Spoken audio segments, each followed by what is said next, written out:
One day at the hospital where I am employed, I unexpectedly crossed paths with Jessica, a friend of my mom. With a surprised tone, she questioned my presence, stating that I seemed completely out of place. She warned me that if I came seeking a job, I wouldn't find one, instructing me to go back home. Jessica's unexpected comment left the surrounding doctors in a state of frozen uncertainty. I couldn't fathom what she was implying, hoping it wouldn't escalate into a serious matter that might already be too late to rectify. It appeared Jessica hadn't grasped that making an enemy out of me wasn't wise. However, silence was no longer an option. Addressing Jessica directly, I couldn't help but wonder if she was fearless or simply clueless. With a perplexed look, as if she didn't comprehend the meaning at all, she responded, "Ha! What are you talking about? Let me introduce myself. I am Emily, a 35-year-old mother with an active 7-year-old daughter and a mischievous 1-year-old son. My husband, John, is 2 years younger than me and works diligently as a nurse at the General Hospital, caring for patients. I had a job too, but after the birth of our second son, I am currently enjoying maternity leave. Our family recently moved from a cramped 2-bedroom apartment to a second-hand house, bought with a loan. Despite its age, the house has a charming appeal, with a spacious garden for the kids and a soothing view from the rooftop balcony.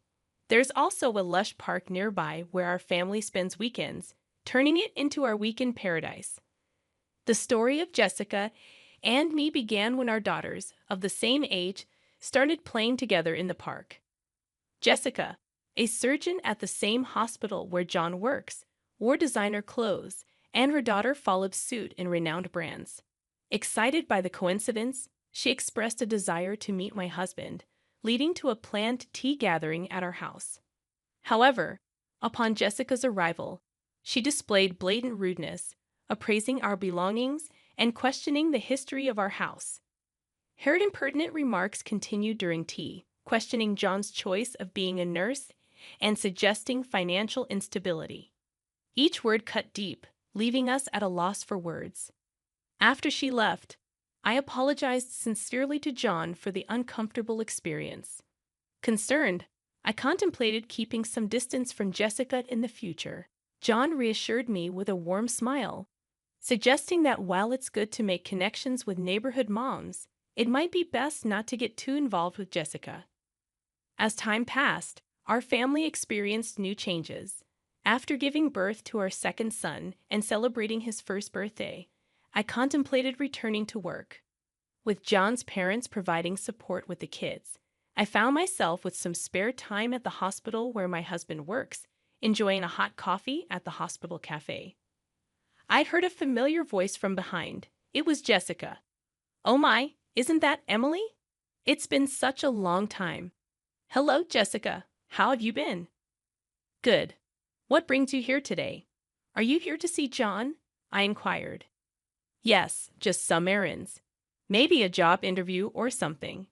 It must be tough on just John's income, right?" Her words dripped with sarcasm, and she grinned smugly. Wanting to avoid a troublesome conversation, I responded lightly, "Well, something like that." However, Jessica continued probing with a searching gaze. "This hospital has various stores, right? So where are you working part-time? At the convenience store? Or maybe the restaurant?" After a brief silence, I curtly replied, "Sorry, it's about time for my appointment." I left the keg quickly, moving swiftly through the hospital. I took the elevator to the top floor, heading to the director's office for an important job consultation. After about an hour of discussion, I made my way to the large auditorium of the university for my next appointment. There was an important announcement from the director scheduled that afternoon, with all the hospital staff gathered. On the way to the auditorium, I ran into John. "Oh, John, that's great. After the director's talk, let's go for lunch together," I suggested. "Sounds good. It's a bit of a walk, but how about pasta?" he offered with a smile. "The pasta place behind the hospital sounds good. I haven't been there in a long time. I'm actually looking forward to it." I agree happily. Lunch with my husband at the hospital was a rare treat. In the hallway to the auditorium, I ran into several doctors, engaging in brief conversations while exchanging greetings. John moved ahead quickly, and I followed at a leisurely pace toward the passageway leading to the auditorium. Along the way, I happened to meet some colleague doctors. Emily, it's really been a while, and I heard you had a child. Congratulations from the bottom of my heart. Warm words of congratulations were exchanged. Another doctor joined in. Emily, you were such a big help here. We've been in quite a stir since you left, he said with a laugh, hinting at the struggles. Then, another one asked with interest, is your return imminent? Despite such inquiries, the reunion was comforting, filled with nostalgia and relief to see my colleagues well. But the atmosphere quickly changed. Jessica suddenly appeared and asked curiously, Emily, why are you here? Are you heading to the auditorium by any chance? Yes, that's right. I have some business. I responded modestly yet clearly due to the presence of several colleagues. But Jessica's questions only grew. But the gathering is only for doctors and nurses, right? Why would a part-timer be here? She asked, not hiding her skepticism. Her remark brought silence to the corridor, a silence that seemed indicative. A part-time lady like her? A doctor muttered. Is she okay, I wonder? Another doctor murmured worriedly, not wanting to be involved in unnecessary commotion. I tried to weather Jessica's words. However, it seemed to only incite Jessica. Why are you ignoring me? It's like you don't think at all, Jessica exclaimed with a sneer. Lost your way? The auditorium isn't this way. If you're looking for part-time work, go the other direction. Now please leave, she commanded, looking down on me. The doctors present were appalled by Jessica's behavior, but sympathetically, they began to stand by me, attempting to diffuse the situation. The surrounding doctors raised their voices in unison against Jessica. Disappointment and anger were evident on their faces, and their voices contained a strong sense of rejection toward Jessica's actions. Hold on, you. What kind of way is that to speak to Emily? Don't you have any manners? Apologize to her right now, they demanded, not just disapproving but reproaching Jessica's conduct. The doctors gathered, looking tense, and confronted Jessica, the atmosphere charged with tension. Jessica, faced with the united front against her, appeared confused and at a loss for words. What's going on? I just pointed out that she doesn't belong here. The meeting is only for relevant personnel, and she doesn't fit the bill, right? She tried to justify her stance, but my patience had reached its limit. With a composed tone, but with content sharp as a blade, I addressed Jessica. Jessica, you really are brave, aren't you? Or is it that you simply can't read the room? I critiqued calmly. Unable to find a rebuttal, she stared back at me, perplexed. Huh. What did you just say? I calmly made my position clear. You'll understand soon enough. The actions you took against me and your careless remarks, the serious consequences they could bring. The doctors present showed no sympathy for Jessica. Look, your future is now utterly uncertain, they said cuttingly. You might want to start looking for another job while you still can. They nodded earnestly to each other. Clearly cornered, Jessica was still unable to hide her panic and anger.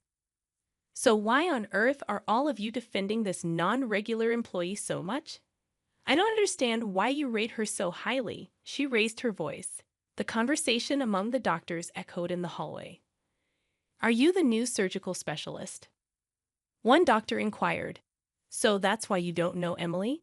That's quite pitiful, while another added, Jessica, with anger on her face and indignation in her tone, retorted, Can you explain what you mean by that?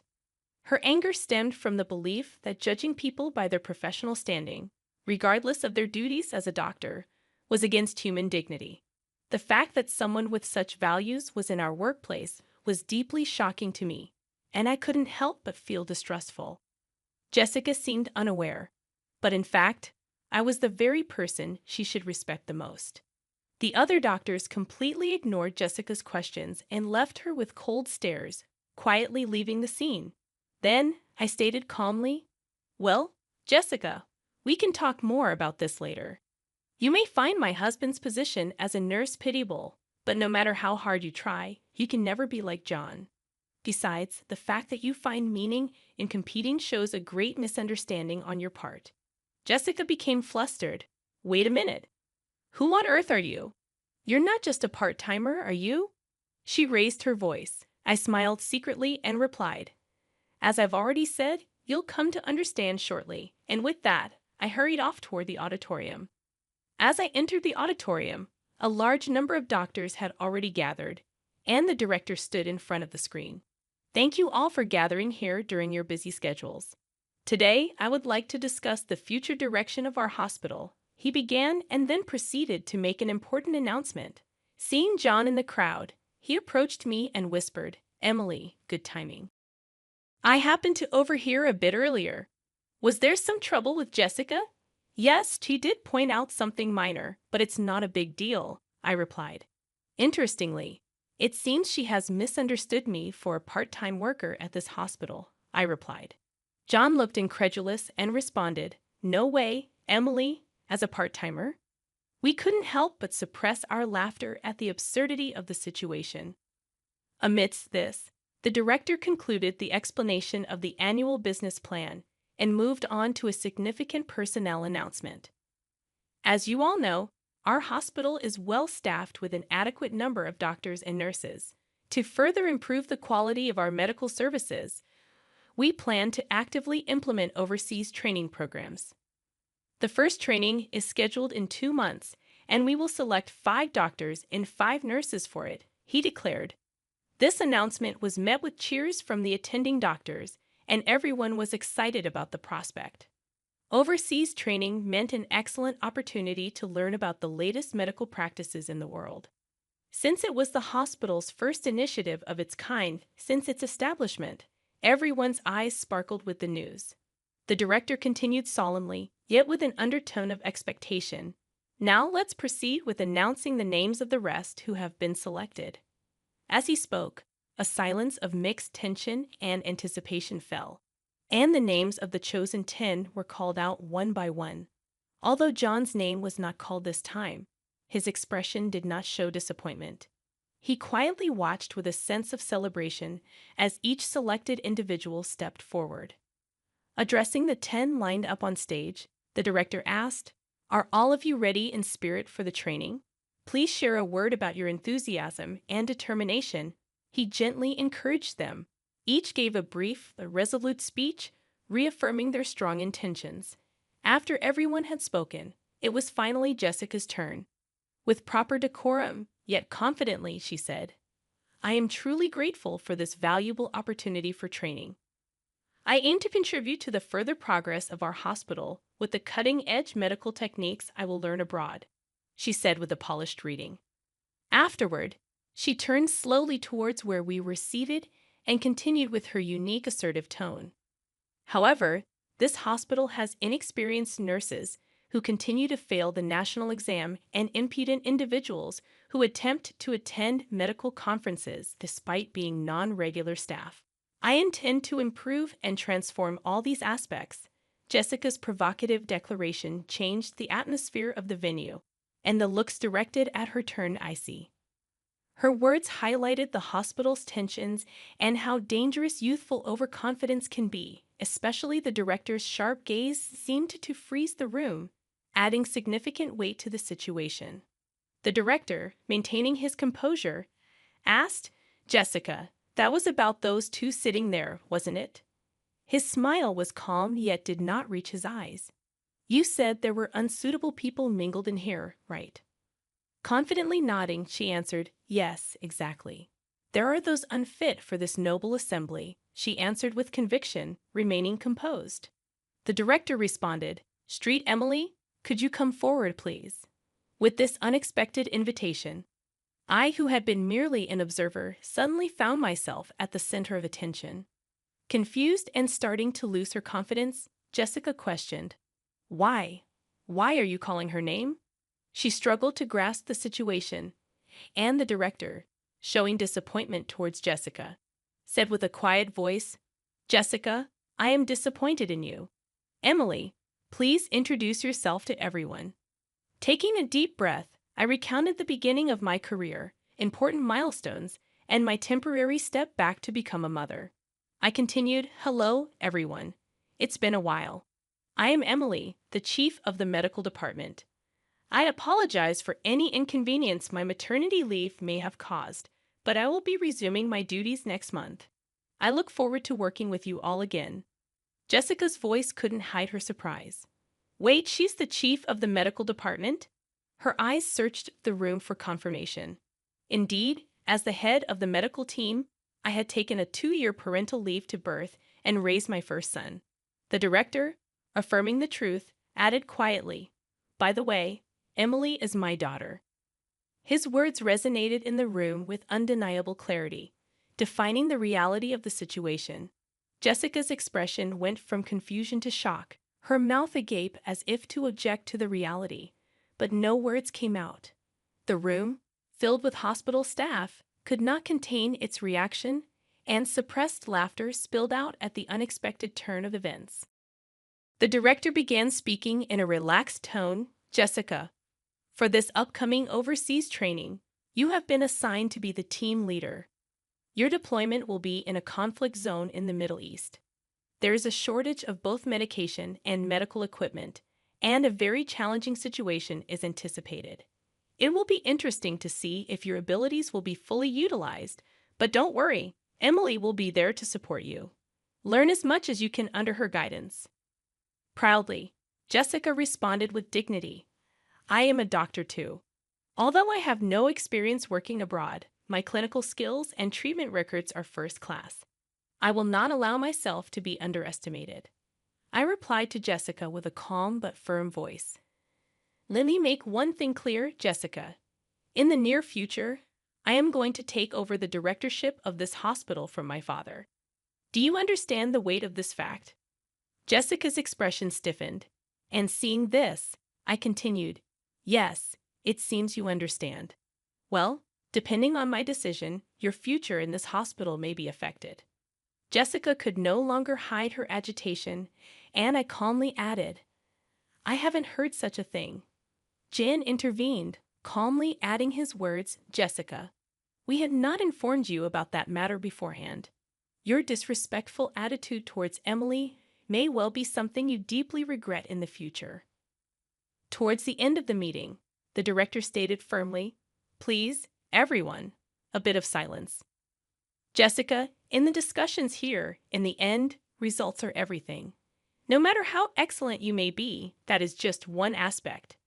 What's important is the results you can achieve in this hospital, and on that front, I have great expectations of you." Jessica fell silent at the director's words, bowed her head, and nodded without saying anything. The director concluded with that, today's meeting is adjourned." As his words ended, everyone in the auditorium stood up and returned to their respective places. Stepping out of the director's office leisurely, I casually said, "Shall we go for lunch? I've got a craving for pasta today." Side by side with John, I started walking towards our favorite pasta place in the backyard, leaving the hospital building behind. As we were about to pass the small smoking area set up behind the hospital, I spotted Jessica, who appeared to be deep in thought, taking a drag of her cigarette. The moment our eyes met, Jessica awkwardly looked away. At that instant, a sudden event caught our attention. A loud crash sounded, and right before our eyes, a car had rear-ended another in an accident. Jen and I sprang into action immediately. The area was nearly deserted, so it was crucial for us to move quickly to help. "Are you okay?"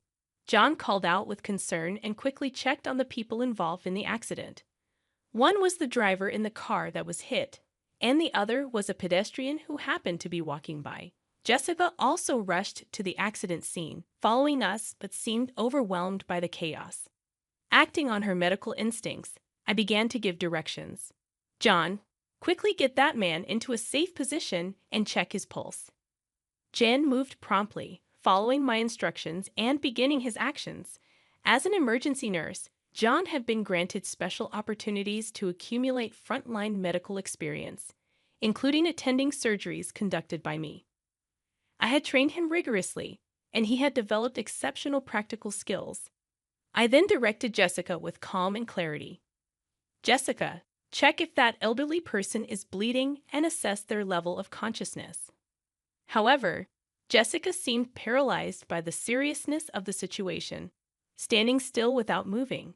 My voice grew firmer as I insisted. Jessica, do you understand what I'm saying? Please respond quickly. Her voice had a hint of tension as Jessica replied, "Ah, yes. What should I do?" Her panic was evident, and instead of helping, it seemed to add to the confusion at the scene. I rebuked Jessica firmly yet patiently. Don't you know what to do in an emergency? I doubt you're even a surgeon. Jessica responded with an attitude that could be perceived as anger, saying, "That's not true. There's nothing I can't do." However, her actions, though active, clearly lacked effective measures, and she was just bustling about the scene. I then looked to John. John, could you measure that elderly person's blood pressure and make sure there's no bleeding? I gave the orders with composure. John promptly replied, "Understood," and began to prepare for controlling the situation. The accident scene began to regain some order with a swift response from me and Jan. John spoke to Jessica with an unusual sternness. "Jessica, come over here and help," he directed. Jessica complained. "What do you mean? A nurse asking for such a thing?" But John cut her off. "This is no place for someone who can't do anything. If you're not going to be of help in this critical moment where lives are at stake, please step back," he said decisively. Jessica was at a loss for words and stepped back from the scene silently. John reviewed the situation and reported to me, "The vitals are stable, but there might be internal damage. We should conduct a thorough examination as soon as possible." As professionals, they demonstrated readiness to collaborate with other medical staff around them, doing their best for the patients. I directed the response with a steady demeanor. "Let's begin the procedures then. The driver over there seems to be disoriented, but I don't see any serious symptoms. Let's move him out of here." I then turned to Jessica. "Could you please call an ambulance on your cell phone?" Despite my words, Jessica stood frozen, unable to move. I addressed Jessica with suspicion. "Jessica, I'm speaking to you. Do you hear me?" Jessica seemed confused, hesitatingly murmuring, What's the number for the ambulance again?" Jan intervened. "Just give me that phone." He stepped in and took over, arranging for the ambulance. About 5 minutes later, police and fire department personnel arrived, and the once chaotic accident scene started to be sorted out gradually. People gathered, including doctors, department heads, medical students, and even professors. But without being disturbed by this, I spoke to Jessica with calm and stern emphasis on the gravity of the situation. "To be frank, Jessica, your actions earlier were more of a hindrance than a help. What exactly can you say you've accomplished?" I posed the direct question. Jessica was silent, unable to answer. In the medical field, every minute, every second can determine the outcome. This is not a place to protect your ego. Jessica's voice was barely audible as she apologized. "I'm sorry." The crowd at the accident scene quietly observed their exchange, and the director himself was also present. Jessica just seemed out of place and embarrassed. I continued, addressing Jessica. "You've looked down on Jan as just a nurse, but the fact is your positions are different. There's no meaning in comparing you and John. He is one of the most competent nurses in this hospital. Can't you see now how powerless and insufficient your actions were in this situation?" I confronted Jessica with the truth. Jessica retorted somewhat stubbornly. "If I had more experience in emergency situations, I could handle it perfectly well." But John sensed the uncertainty behind her words and calmly exposed her vanity. "You're always driven by a desire to have your accomplishments recognized. However, contrary to the superficial appraisal, your actual skills in the field are still immature. You've just demonstrated that fact yourself," he asserted. He continued, adding insult to injury. "You say you'll gain experience in emergency treatment in the future, but this moment is also a practical situation.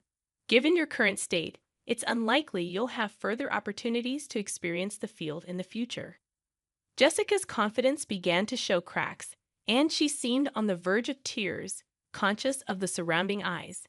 Yet, the medical field, dealing with lives, demands proper judgment and strictness. Therefore, I had to convey a decision that would impact Jessica's future. Jessica, I regret to say this, but your name will be removed from the Overseas Training Program candidate list, I declared. Jessica was taken aback. I looked to the director for confirmation. Father, this decision is acceptable, correct? The director nodded deeply. No problem.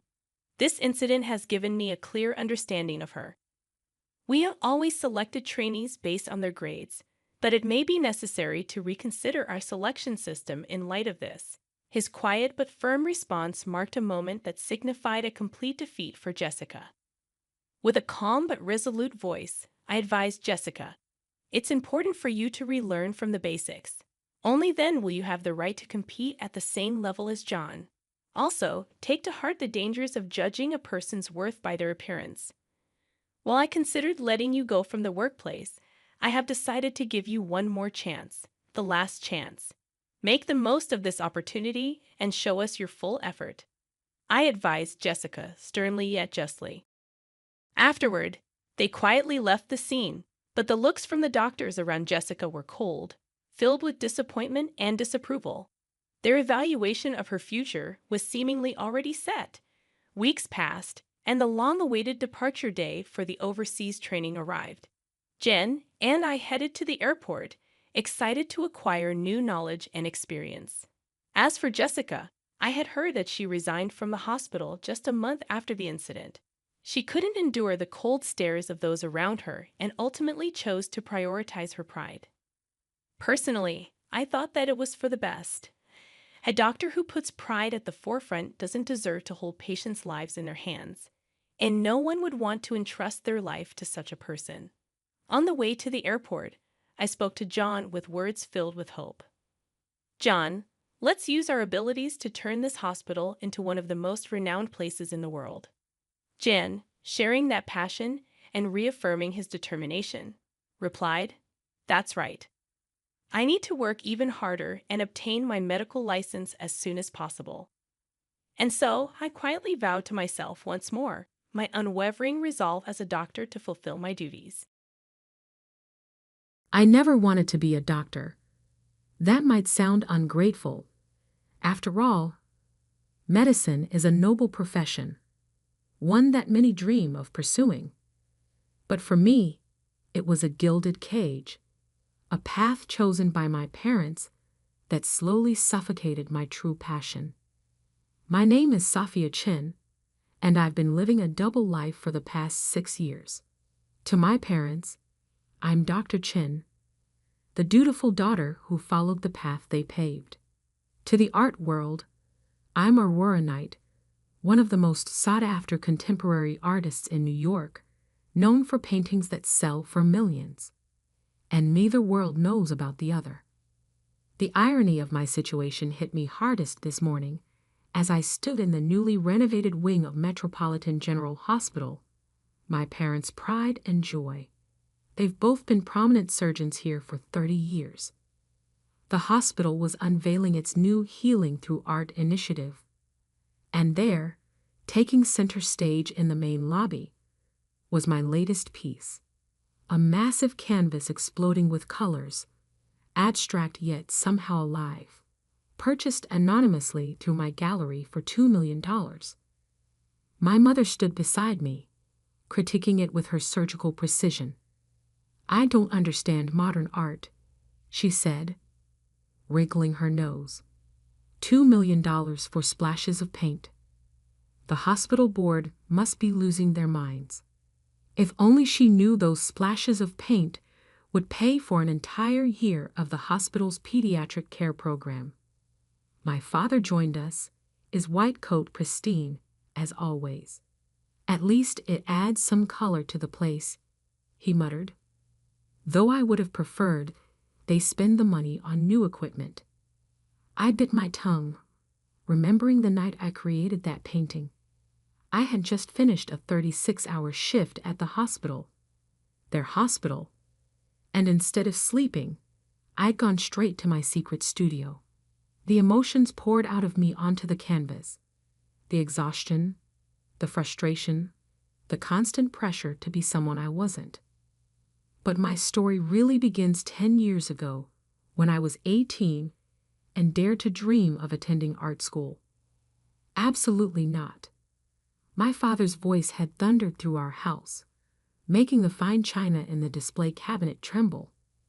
No daughter of mine will waste her life painting pictures.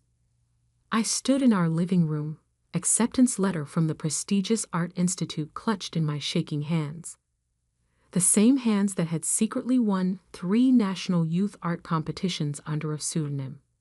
The same hands my parents wanted to train for holding scalpels instead of paintbrushes. But Dad, I got a full scholarship. They say I'm one of the most promising young artists they've seen in years. My voice sounded small, even to me. My mother sat perfectly straight on our leather sofa, her expression a carefully constructed mask of disappointment. Sophia, we've invested everything in preparing you for medical school. The extra classes, the summer programs, the MCAT prep courses. This isn't up for discussion. I never asked for those things. I protested, feeling the familiar pressure building behind my eyes. I never wanted. Enough. My father cut me off. You think art will give you a stable future? You think you can support yourself drawing pictures? Look at your cousin William.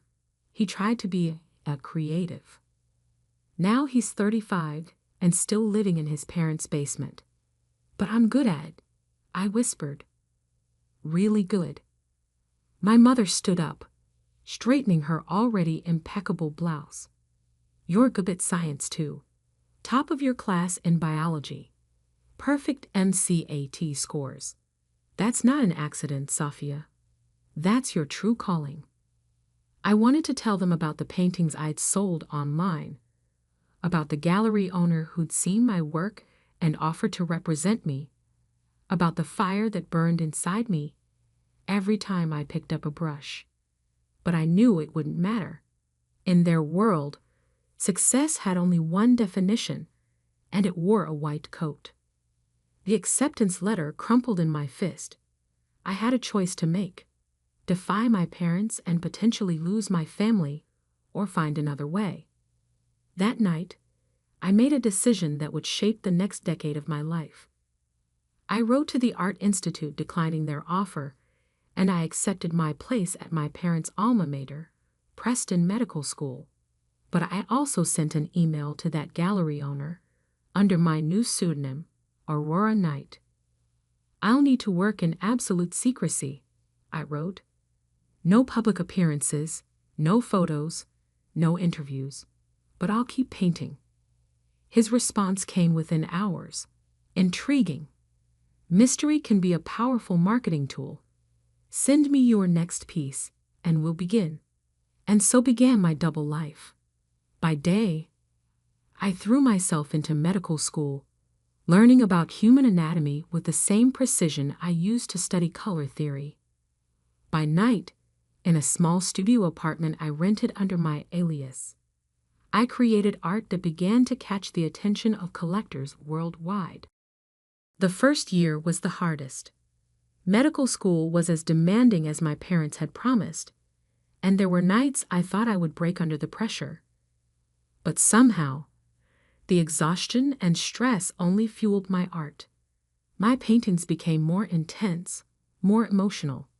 Critics called them raw, visceral, almost surgical in their precision. If they only knew. My first major sale came during my second year of medical school, a triptych that sold for $180,000. I celebrated alone in my studio, dancing silently among my canvases, knowing I couldn't tell a soul. My parents called that same night, proud that I'd aced another pathology exam. I let them talk, wondering what they'd say if they knew their dedicated medical student daughter had just been hailed as the most exciting new voice in contemporary art. The next few years followed the same pattern. I excelled in my medical studies, earning the praise and approval my parents had always craved. But in the art world, Aurora Night became a sensation. My paintings sold for increasingly higher prices, and the mystery surrounding my identity only added to their allure. Collectors loved the story. The anonymous artist whose work seemed to capture the very essence of human emotion. "Your technique is remarkable," a prominent critic wrote. "There's something almost clinical in your understanding of human nature, yet your expression of it is pure poetry." I had to laugh at that. If he only knew how many hours I spent studying actual human anatomy. By the time I graduated medical school, I had earned enough from my art to buy a small private island. Not that I could ever tell my parents that. Instead, I dutifully accepted a residency position at their hospital, Metropolitan General, while maintaining my secret studio across town. The balancing act was exhausting, but something unexpected happened. I discovered that being a doctor made me a better artist, and being an artist made me a better doctor. My understanding of human anatomy brought a unique perspective to my paintings, while my artistic sensitivity helped me connect with patients in ways my colleagues couldn't quite match. But every time my parents bragged about their doctor-daughter, every time they reminded me how right they had been to push me into medicine, I thought about the paintings selling for millions under a name they'd never know. Until this morning, when they stood in their own hospital, unknowingly criticizing their daughter's artwork worth millions. The same artwork that would fund the pediatric care program they'd been fighting to expand for years. And that's when I realized, maybe it was finally time for Aurora Night to step into the light. But I never expected what would happen next. The decision to reveal my identity wasn't made in a moment. It built slowly, like layers of paint on canvas, each small incident adding another stroke to the bigger picture.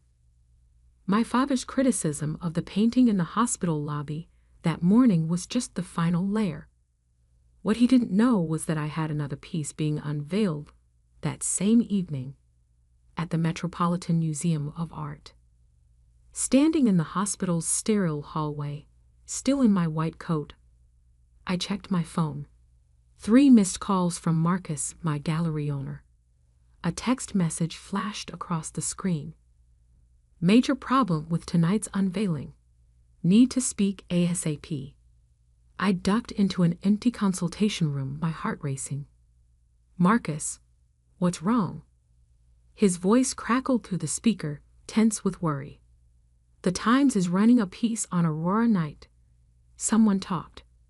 They're claiming they know your real identity." My blood ran cold. "That's impossible. Only you know." "It wasn't me," he cut in. "But someone at the hospital connected the dots. They've noticed you're never on shift during Aurora Night's major shows. They've linked the anatomical precision in your work to medical training. They're running the story tonight, right before the Met unveiling." I sank into a chair, my legs suddenly weak. 6 years of careful secrecy, about to unravel because I'd been careless with my shift scheduling. "Can we stop it?" I whispered. "Not unless you want to confirm or deny on record. They're giving us 1 hour to comment."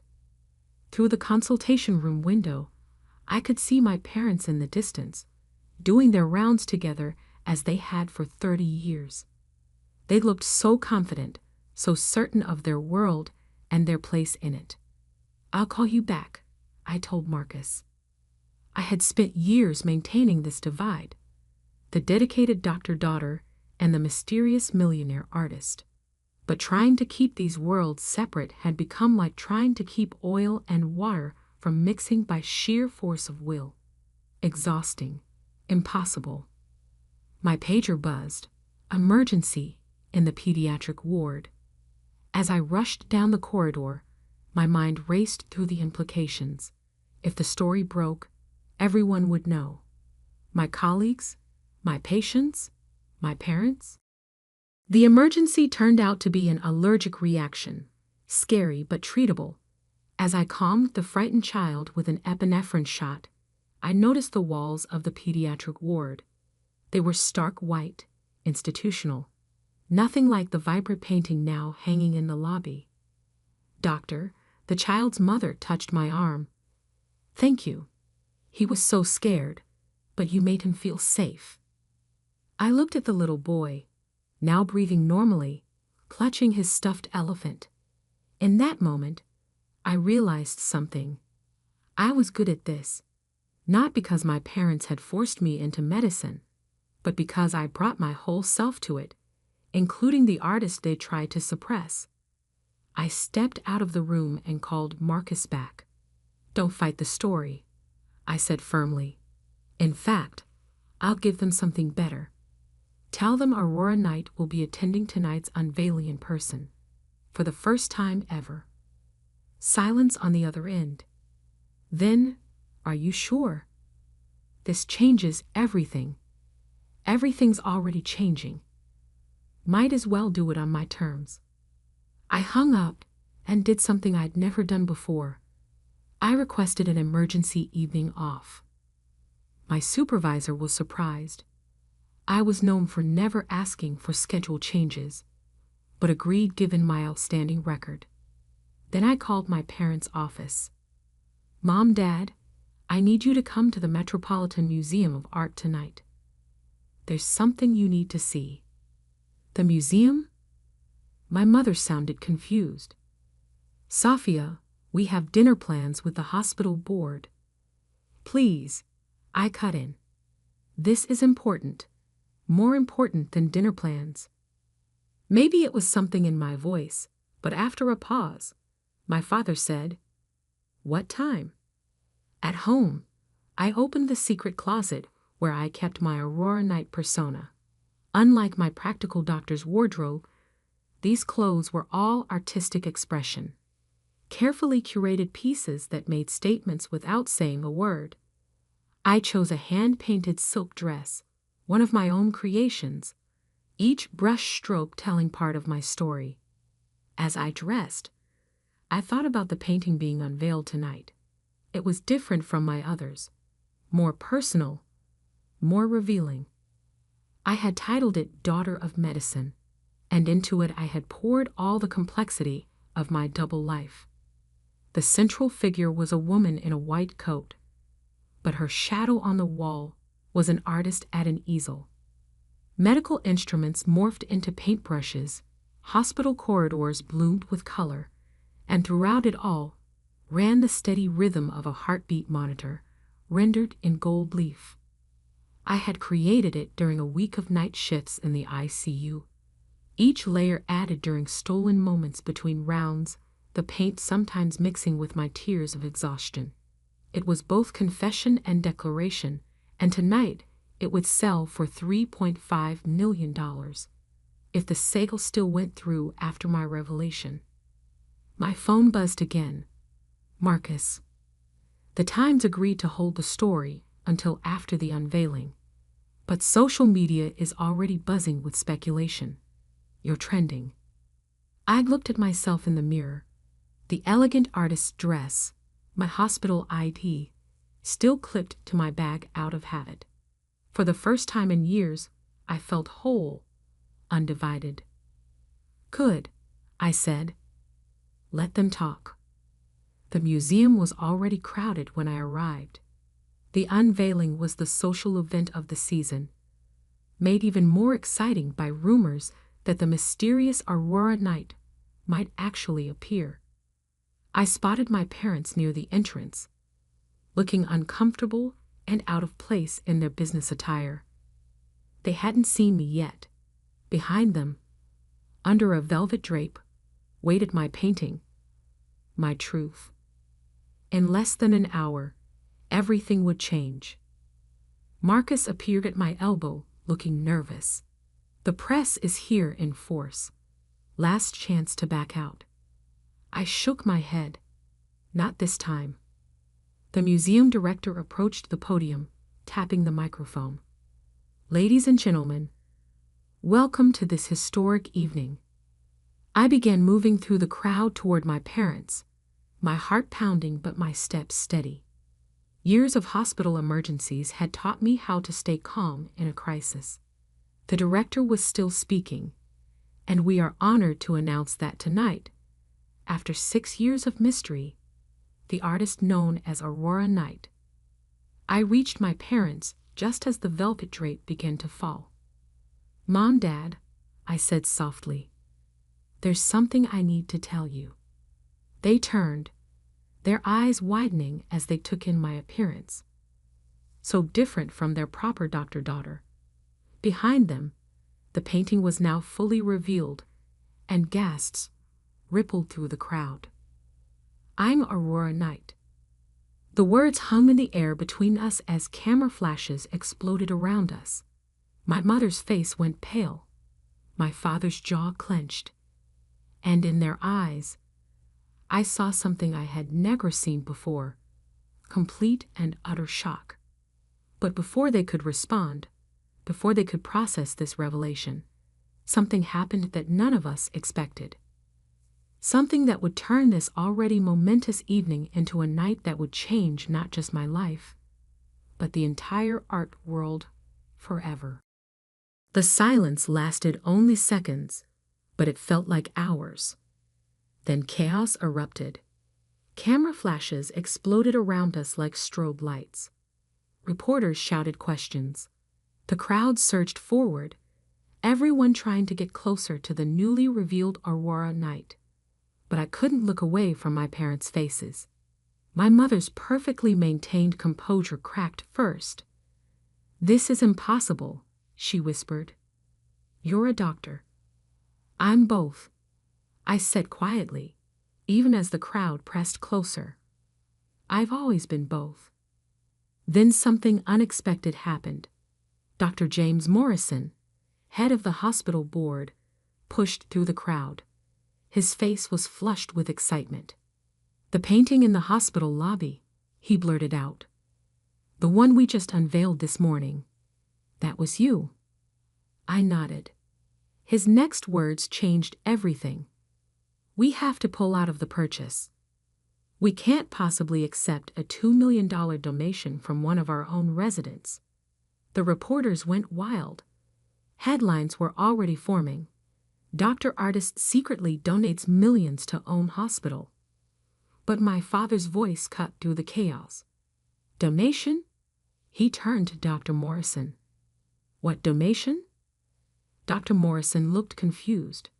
"The purchase price of the lobby painting.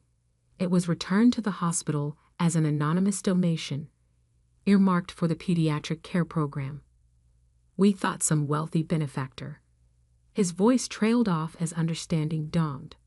My father turned back to me, his face unreadable. "How many other paintings? How much?" 38 major pieces. Marcus stepped in, ever the efficient gallery owner. Total sales approaching $40 million. Aurora Knight is the most successful artist under 40 in the contemporary art world. My mother swayed slightly. Nearby, a senior art critic was practically dancing with glee. The precision in her work, it all makes sense now. She brings a surgeon's eye to her art. "Actually," I corrected him gently, "I bring an artist's heart to my medicine." That's when the second surprise of the evening arrived. Dr. Sarah Chen, my chief resident, pushed forward. Her eyes were shining with unshed tears. "The Williams case," she said. "That impossible diagnosis you made last month. You said you noticed a pattern." I knew exactly what she meant. A young patient had presented with seemingly unrelated symptoms. While other doctors focused on test results, I had noticed something in the distribution of his symptoms that reminded me of a color theory principle. Complementary patterns that revealed a hidden hole. "You see things differently," Dr. Chen continued. "That's why your diagnostic rate is so high. You're not just looking at symptoms. You're seeing patterns like Like an artist, my mother finished softly. For the first time since my revelation, I saw something shift in her expression. The shock was still there, but something else too, a glimmer of understanding. My father remained silent, his surgeon's hands clasped tightly behind his back. I knew that pose. He was trying to maintain control, to process everything with clinical detachment. The museum director was desperately trying to restore order, to proceed with the official unveiling of Daughter of Medicine. But I barely heard him. My focus was entirely on my father as he slowly walked toward my painting. He stood before it, this man who had never wanted his daughter to be an artist, studying every detail with the same intensity he brought to examining X-rays. I held my breath. "The anatomy," he said finally, his voice rough. "Every muscle, every proportion, it's perfect." "Yes," I said, moving to stand beside him, "because I learned it from you." He turned to me, and I saw tears in his eyes, something I'd never seen before. "All these years," he whispered, "we thought we were teaching you to be a doctor, but you were learning to be something more." My mother joined us, her hand finding mine. "The painting in the hospital," she said, "you didn't just donate the money. You chose that spot in the lobby because it's where you both stop every morning." I finished. "I wanted to bring some beauty to your daily routine, even if you didn't know it was from me." The cameras were still flashing, reporters still shouting questions, but in that moment, it was just us, a family seeing each other clearly for the first time. Marcus approached cautiously. "Sophia, the buyers are waiting. The bidding for Daughter of Medicine has already exceeded the asking price. They want to know if you'll still sell. Now that—" "No," my father interrupted, surprising us all. He turned to face the crowd, his voice carrying with the authority of 30 years in surgery. "This painting belongs in the hospital, next to the other one, where everyone can see what happens when you don't force someone to choose between two halves of themselves." "Dad," I started to protest, "it's worth millions." He smiled, and it was a smile I'd never seen before. Part pride, part regret, part wonder. "So is my daughter." The story exploded overnight, of course. Doctor by day, millionaire artist by night, became a global sensation. The art world was fascinated by how medical training influenced my work. The medical community was intrigued by how artistic perception could enhance diagnostic skills. The hospital created a new program, integrating art therapy into patient care, with me as the director. My paintings now hang in both galleries and hospitals, bridging the worlds I once thought had to remain separate. My parents? They're still adjusting. Sometimes I catch them looking at me like they're seeing a stranger. But more often, they're looking at my work, both medical and artistic, with new eyes. Last week, I found my father in front of the lobby painting, studying it during his morning rounds. "I was wrong," he said without turning around. "When I told you that art wasn't a real career, I was trying to protect you from struggle, but instead, I almost prevented you from becoming who you were meant to be." I stood beside him, both of us in our white coats, looking at the swirls of color that had helped heal not just the hospital's finances, but our family's wounds. "You didn't prevent anything," I told him. "You taught me precision, dedication, and the importance of understanding human nature. I just applied those lessons to a larger canvas than you expected." He laughed, a real laugh, free from the weight of expectations. "Your mother's talking about taking art classes, you know. Says she wants to understand your world better. It was always the same world, I said softly. I just needed everyone else to see it. Now, when people ask me if I'm a doctor or an artist, I smile and tell them the truth. I'm someone who refuses to be defined by other people's limitations. My art heals in one way, my medicine in another, but both come from the same place. A desire to make the world a little more beautiful, a little more whole. And my parents, they finally understand that success doesn't always wear a white coat. Sometimes it comes covered in paint. The plaque beneath the painting in the hospital lobby now bears both my names, Dr. Sophia Chen and Aurora Knight, a reminder that we are all, perhaps, more than the labels others give us. We just need the courage to show our true colors. And somewhere, in my studio that's no longer secret, a new canvas waits. Because this isn't the end of my story. It's just the first time I'm signing it with my real name. The day I discovered what true betrayal felt like, I was sitting at our mahogany dining table, surrounded by college acceptance letters. Harvard, Stanford, MIT. Their prestigious letterheads scattered before me like fallen leaves. My hands trembled as I held the latest one from Princeton, their words of congratulation blurring through my tears. Mom, Dad, I got in. I got into Princeton.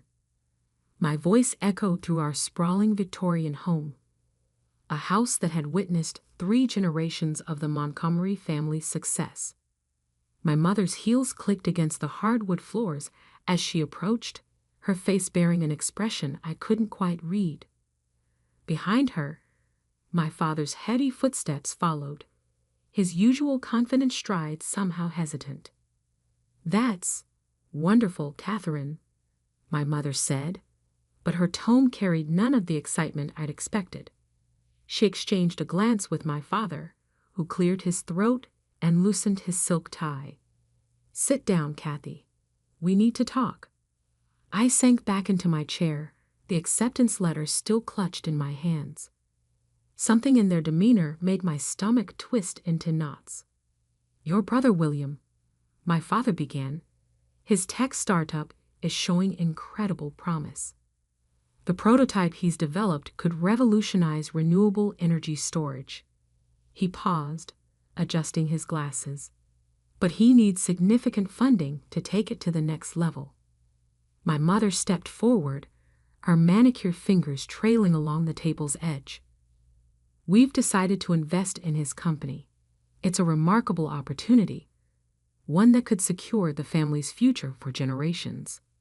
"That's great," I said, though uncertainty crept into my voice. "But what about my college tuition? The fund you've been saving since I was born?" The silence that followed felt like a physical weight pressing against my chest. "Catherine," my father said firmly, using my full name. "Never a good sign. We've made the decision to use your college fund to support William's venture. It's what's best for the family." The world seemed to tilt on its axis. "What?" "But that was my money. You promised."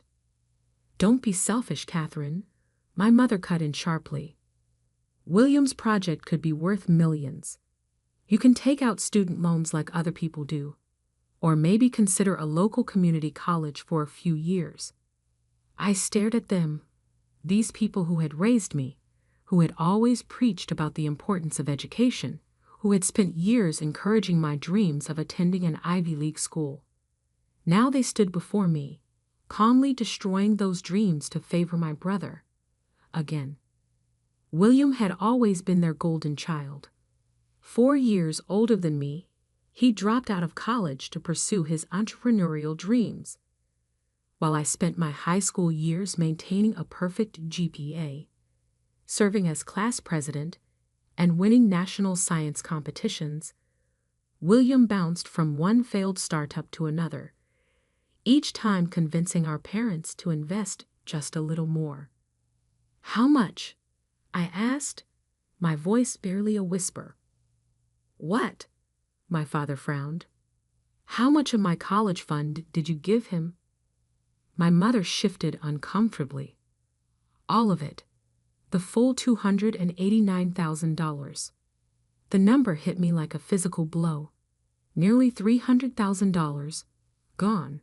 Every birthday check from grandparents, every summer job earning, every penny saved for my future, handed over to William without a second thought. I stood up so abruptly my chair toppled backward. Did you even consider asking me? It's my money. Catherine Elizabeth Montgomery. My father's voice boomed through the dining room. That is enough. This decision is final. William's project needs this investment, and as part of this family, you need to support what's best for everyone. Best for everyone? I laughed, but it came out more like a sob. Or best for William? Your brother has vision, my mother said defensively. He sees opportunities others can't. Sometimes that means taking risks. Risks with my future. I shouted, surprising even myself with the volume. What about my vision? My opportunities? My father's face hardened. If you can't understand the importance of supporting your family's interests, perhaps you're not as mature as we thought. Go to your room until you can discuss this rationally. I stood there, 18 years old, being sent to my room like a child for daring to object to having my future stolen. In that moment, something inside me shifted. A fundamental change in how I saw my family, my place in it, and what I needed to do next. Without another word, I turned and walked upstairs to my room. But instead of collapsing on my bed to cry, as they probably expected, I pulled out my largest backpack and began to pack. Essential clothes, my laptop, the emergency credit card I'd never used, and most importantly, my documents, birth certificate, social security card, passport. My hands moved methodically, my mind surprisingly clear despite the chaos of emotions swirling inside me. From my sock drawer, I retrieved the $200 I'd saved from my last tutoring sessions. Money I hadn't added to my college fund because I'd planned to use it for Princeton merchandise once I got in. Now it would serve a different purpose. As I packed, memories flooded through my mind. William's first failed startup, a social media platform for pets that burned through $50,000 our parents' money. His second attempt, a cryptocurrency that lasted 3 months before collapsing. Each failure met with encouragement, support, and more funding, while I was told to be practical about my dreams. The sound of the doorbell interrupted my thoughts. Through my window, I saw William's Tesla pulling into the driveway. Of course he was here, probably coming to collect his latest handout. I could hear their voices drifting up from below. William's charismatic laugh, my mother's adoring tone, my father's proud rumble. The perfect family moment, complete with their perfect son and his perfect excuses for needing more money. Opening my laptop one last time, I wrote 2 emails. The first to Princeton. Dear Admissions Committee, with deep regret, I must decline your offer of admission. Due to unexpected financial circumstances, I will be unable to attend Princeton University this fall. Thank you for the opportunity. Sincerely, Catherine Montgomery. The second email went to my parents. Mom and Dad, you've made your choice, and now I'm making mine. Don't look for me. Don't try to contact me. I'll find my own way without the family money or the family name. Catherine. I hit send, then removed the battery from my phone. From downstairs, I could hear William launching into another enthusiastic pitch about his revolutionary technology. In his world of dreams and schemes, $289,000 was probably just another number, just another stepping stone to his imagined success. But for me, it was the last straw. Slinging my backpack over my shoulder, I took one final look at my room, at the debate team trophies, the science fair medals, the honor roll certificates, all evidence of a life spent trying to earn the approval of parents who would always choose William first. I climbed down the trellis outside my window, something I hadn't done since I was 14. My feet hit the ground softly, and without looking back, I walked away from the Montgomery family estate. In my pocket was $200. In my head was a lifetime of straight A's and academic achievements. And in my heart was a burning determination to prove that they had made the biggest mistake of their lives. I didn't know then that 10 years later, I would be sitting across from them in a corporate boardroom, watching them pitch their failing company to potential investors, not realizing that their last hope for salvation was the daughter they had dismissed so easily. But that part of the story would come later. First, I had to build something from nothing. First, I had to become someone they would never expect their practical daughter to be. With each step away from my childhood home, my resolve strengthened. They wanted to bet everything on William. Fine. I would bet everything on myself. And I wouldn't need their $289,000 to do it. The first night of freedom tasted like cheap coffee and desperation. I sat in a 24-hour diner on the outskirts of Boston, my backpack tucked securely under my feet, watching my phone battery slowly die. Before it went dark completely, I saw 17 missed calls from my mother, 5 from my father, and 1 text from William. "Don't be dramatic, Kathy. Come home." I ordered another coffee, spreading my remaining cash on the laminate table. $178.42. The bus ticket from Connecticut had taken a bigger bite than expected. "More coffee, hun?" The waitress, Maria, had kind eyes and wore a name tag with 5 gold stars.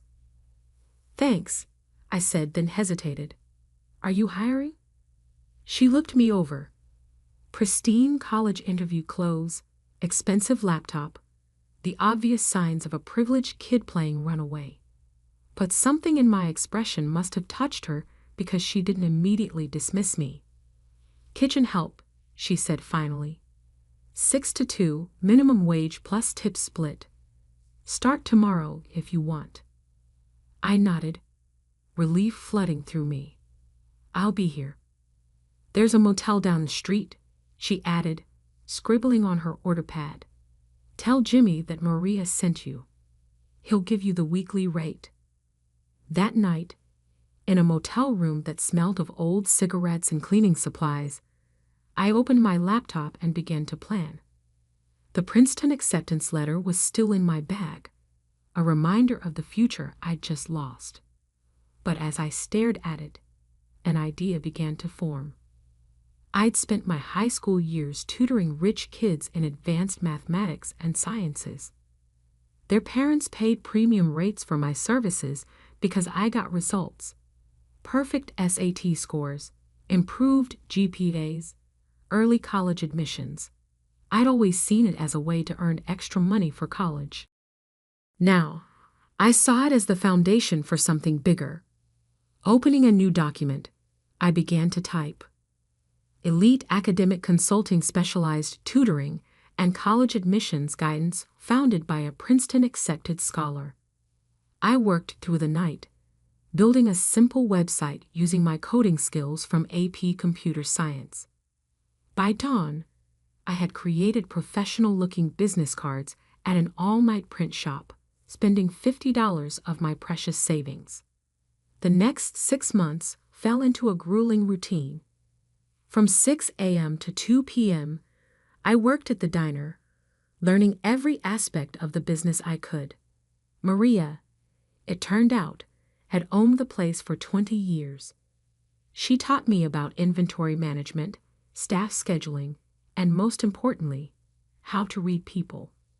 From 3 p.m. to 9 p.m., I built my tutoring business. My first client came from a regular at the diner who overheard me helping Maria's daughter with calculus during my break. Word spread quickly among the wealthy suburbs of Boston.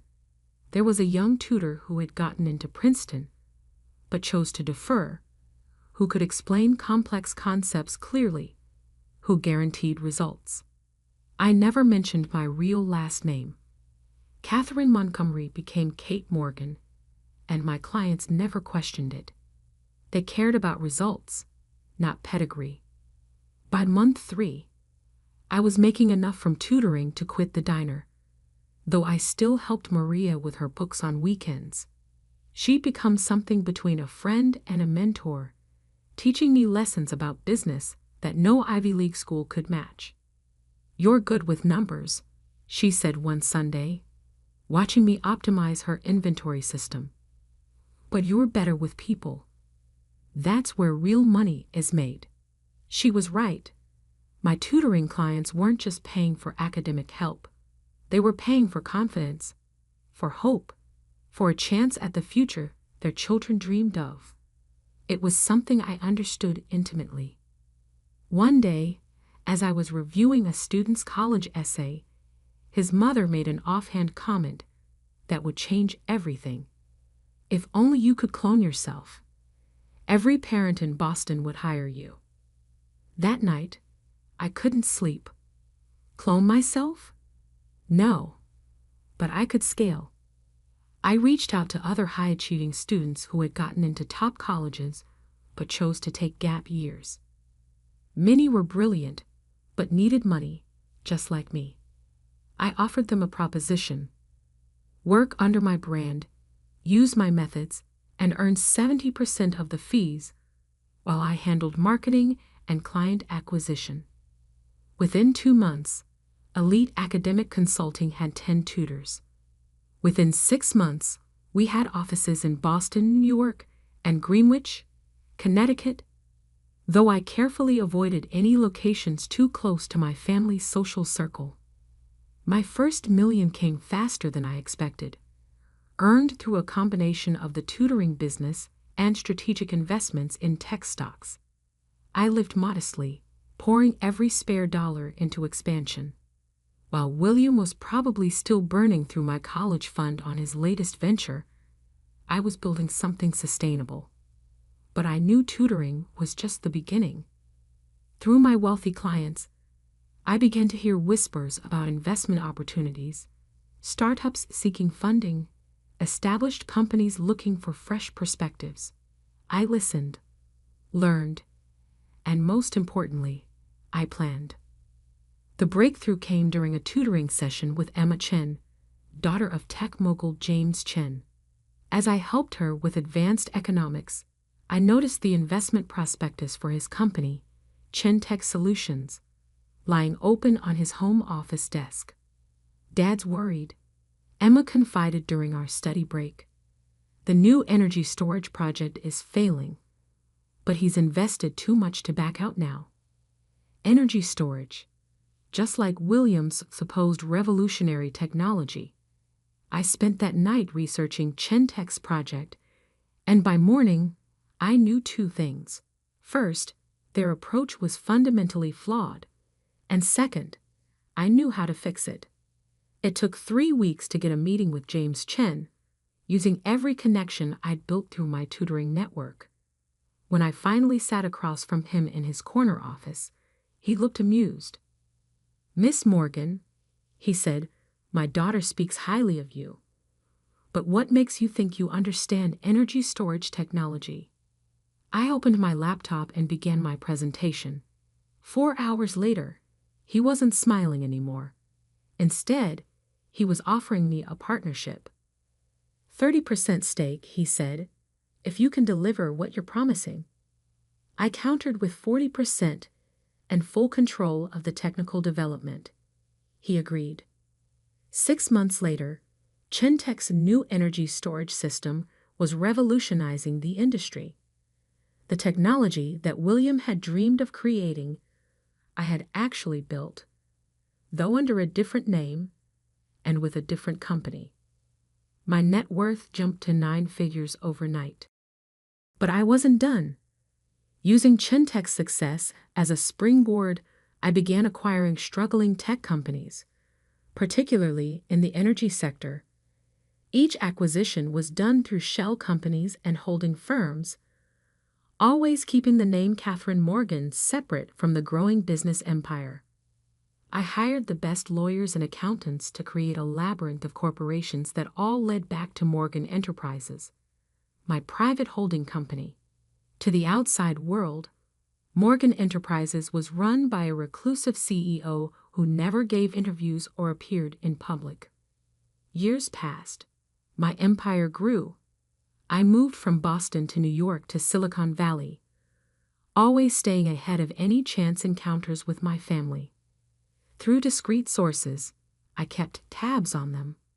William's string of failures continued, each one funded by my parents' dwindling resources. The Montgomery family fortune, built over generations, was being bulled dry by their blind faith in their son. Then, one morning in my San Francisco penthouse office, my assistant brought me interesting news. Montgomery Technologies is looking for investors, she said, placing the report on my desk. They're on the verge of bankruptcy. Your father is meeting with potential buyers next week. I picked up the report, a smile playing at my lips. After 10 years, everything had come full circle. Schedule a meeting, I said, but use the Morgan Enterprises letterhead. Let's see if they recognize the daughter they threw away. It was time to show my family exactly what their practical daughter had become. The Montgomery Technologies building hadn't changed much in 10 years. The same pretentious granite facade, the same gold lettering above the entrance, the same security guard who never looked up from his crossword puzzle. But now, walking through the revolving doors in my Armani suit, I was no longer the teenage girl they had dismissed so easily. Miss Morgan? A young assistant hurried forward. The board is waiting in the main conference room.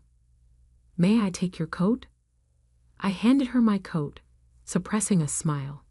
My mother had always insisted that true power dressed in designer labels. Today, I wore enough worth of clothing to fund one of William's failed startups. Coffee? The assistant asked. Green tea, I replied, remembering how my mother used to mock my preference for tea over coffee. Proper brewing time, no sugar. The elevator ride to the top floor gave me time to center myself. 10 years of preparation had led to this moment. Through my network of shell companies and discrete investments, I had systematically acquired Montgomery Technologies' debt, positioned myself as their only viable lifeline, and now held their fate in my hands. The conference room doors opened to reveal a scene that almost made me laugh. My father, Robert Montgomery, sat at the head of the table, though that position would soon be mine. My mother, Elizabeth, perched beside him, her perfect posture betraying her anxiety. And William, my dear brother who had burned through my college fund and much of the family fortune, slouched in his chair, tapping away at his phone. Miss Morgan, my father stood, extending his hand. Thank you for coming. We've heard remarkable things about Morgan Enterprises. I shook his hand firmly, noting the slight tremor in his grip. The great Robert Montgomery was nervous. Good. Please, I gestured for him to sit. Let's discuss why we're here. For the next hour, I listened as they presented Montgomery Technologies' current situation. The company needed a $50 million cash injection just to stay afloat. Their stock had plummeted 70% in the last quarter.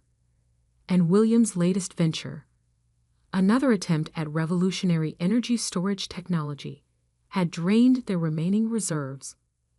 We believe with proper investment, my father continued, his voice carrying that same persuasive tone he'd used when telling me to be practical about my dreams, Montgomery Technologies could return to its former glory. I opened my laptop, displaying a series of graphs on the conference room screen. Your company's decline began approximately 10 years ago, I said, watching their faces carefully, coinciding with a series of interesting investment decisions. William shifted uncomfortably. My mother's perfectly manicured fingers drummed against the table. We took some calculated risks, my father defended. Calculated? I raised an eyebrow. Like investing $289,000 in an unproven energy storage concept. The room fell silent. That specific number, the exact amount of my stolen college fund, hung in the air like an accusation. How did you? William started, then caught himself. I stood, walking to the window that overlooked the city. Tell me, Mr. Montgomery, what would you say was your biggest mistake in business? My father cleared his throat, perhaps expanding too quickly in certain markets. No, I cut him off, turning to face them. Your biggest mistake was sitting in this room 10 years ago, thinking she would just accept your decision and fade into the background. The color drained from my mother's face. William's phone clattered to the table. My father's expression froze in dawning recognition. Catherine? I smiled, savoring the moment. Hello, Dad. Mom. William. It's been a while. This is impossible, William sputtered. You're Catherine Morgan? Actually, it's Catherine Montgomery Morgan now, legally changed. I sat back down, enjoying their shocked expressions. But you'd know that if you'd bothered to look for me these past 10 years. My mother found her voice first. Darling, we tried to find you. No, I cut her off. You half-heartedly called around for a few weeks, then decided I was being dramatic and would come home when I ran out of money. I looked at William. How did that energy storage technology work out, by the way? The one you needed my college fund for? He flushed red. There were unexpected complications. Funny, I interrupted again, pulling up another presentation. Because Morgan Enterprises' subsidiary, Chentech Solutions, seems to have solved those complications quite successfully. I displayed the schematics of the energy storage system I'd helped develop, the one that had made me my first billion. My father's business instincts finally kicked in. You own Chentech? Among other things. I began listing companies on the screen. Chentech Solutions, Elite Academic Consulting, Morgan Global Ventures, and as of last month, approximately 40% of Montgomery Technology's outstanding debt. The room spun into chaos. William jumped up, knocking over his chair. My mother pressed her hands to her face. My father just stared, his empire crumbling before his eyes. Why? He finally asked. Why not just tell us who you were? I leaned forward, meeting his gaze. Because you needed to see me as you truly are. Not as parents facing their daughter, but as failing business people facing someone more successful than they ever imagined I could be. What do you want? William demanded. Revenge? I laughed. Revenge? Brother dear, if I wanted revenge, I would have bought this company 6 months ago and fired you all immediately. I stood, straightening my suit. No. What I want is to fix what you broke. What does that mean? My mother asked quietly. It means I'm offering to save Montgomery Technologies. Full debt restructuring, capital injection, and technological partnership with Chentech Solutions. I paused, letting that sink in. But there are conditions. My father's business mask slipped back into place. What conditions? First, William is out. No more positions, no more investment in his ventures, No more draining company resources. William started to protest, but my father silenced him with a look. Second, you and Mom retire, Dad. The company needs new leadership, not nostalgic devotion to failed strategies. And third, my mother asked, her voice barely a whisper. Third, I smiled, you all admit that sending me away was the best thing you ever did for me. Because everything I built without the Montgomery name, without the family connections, and without your money. Silence fell over the room. My father looked at the empire I'd built, displayed on the screen behind me. My mother's eyes filled with tears. Whether from pride or regret, I couldn't tell. William slumped in his chair, finally confronting the reality that his younger sister had achieved everything he'd failed to do. Do we have a deal? I asked, knowing the answer before they spoke. My father nodded slowly. We do, Miss Morgan. Good. I gathered my things, preparing to leave. The papers will be drawn up by tomorrow. Oh, and Mom. I paused at the door. The local community college you suggested. They're one of my charitable foundation's biggest beneficiaries now. Turns out practical decisions can lead to extraordinary results. I walked out of the conference room, out of the building that had once represented everything I couldn't have, and into the waiting car where Maria, my first boss, now my company's chief operating officer, waited. How did it go? She asked, handing me a perfectly brewed green tea. Exactly as planned, I replied, taking a sip. Though I think I'll keep the diner story out of the official company history. She laughed. Are you sure about this? Saving their company after everything they did. I looked back at the Montgomery Technologies building, thinking about the scared 18-year-old girl who had left home with just $200 and a determination to prove herself. You know what I learned in that diner, Maria? Sometimes the best revenge isn't destroying what others built. It's building something so much greater that they're forced to acknowledge their own mistakes. And did they? I smiled, thinking of my father's face when he realized who I was, of my mother's tears, of William's final defeat. They will. Every time they see the new company letterhead, Montgomery Morgan Technologies. You're keeping the Montgomery name. Of course, I said, opening my laptop to check the markets. After all, I did promise to support the family business. I just did it my way. As we drove through the city, past the skyscrapers and offices that had once seemed so far out of reach, I thought about that acceptance letter to Princeton, still preserved in my office. I had framed it alongside my first business license, my first $1 million contract, and a simple name tag that read Kate, server, from a certain 24-hour diner. Sometimes the best future isn't the one that's planned for you, but the one you build for yourself. $1 at a time, one dream at a time, one victory at a time. And sometimes, just sometimes, $200 and an unwavering belief in yourself is worth more than all the family fortunes in the world.